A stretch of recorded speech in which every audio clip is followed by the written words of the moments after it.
Marriages inside the Iglesia ni Cristo have always been built upon the Word of God written in the Bible.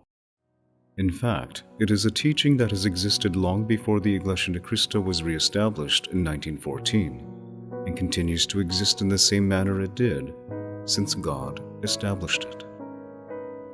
Ang Diyos ang nagbibigay. Pagka humiling ka sa Kanya, siya ang magbibigay sa iyo ng mabuting asawa. Kaya ang pinakamaganda siguro, pagka may nakita ka ng babae o lalaki na inaakala mong gusto mong makasama habang buhay, ipagpanata mo. Hingin mo sa Ama kung siya na nga yung nararapat sa Kanya. Hindi siya magkakait, ibibigay sa iyo kung ano yung hinihiling mo.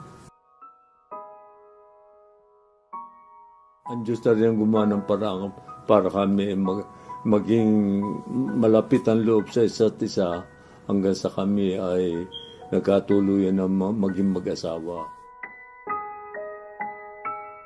It is because of the respect for the sanctity of this union that one shouldn't rely on himself, but on God who created it as the foundation for one's pursuit. Sa puso ko, siya yung mahal ko, di ba?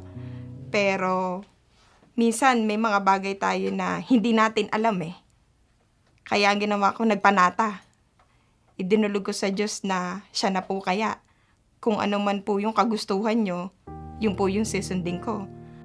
Lahat ng mga bagay na sinusunod natin, biblical. So, ang ano nga ang mabuting asawa nang gagaling sa Diyos. As human, we can only do so much with our own power. But when we pray, and I believe, He really does provide whatever it is, our needs, our strength. He helps us get through it. I prayed that God would give me someone who understood me and who would be willing to work with me. Understood that I wasn't a perfect person, but that I would always try. I still wanted someone to be stronger than me, to lead my family.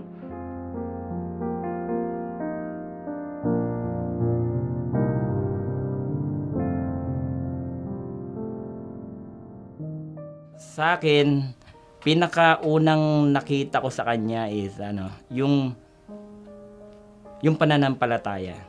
Sabi ko,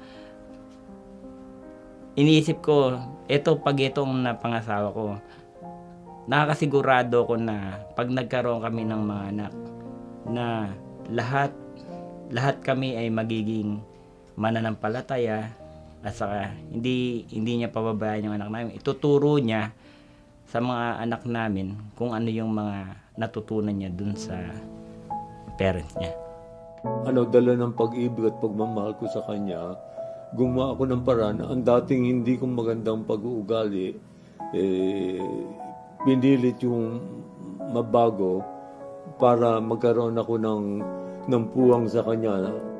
And I think it just came at the end of knowing, because in the beginning of every relationship, it's always fun and happy. But when you get through something and you're still together and you're still happy and you're very grateful to have each other, you couldn't have made it through without the other one. I think that's when we knew that we were for each other. And I think from that point on, I've never looked back.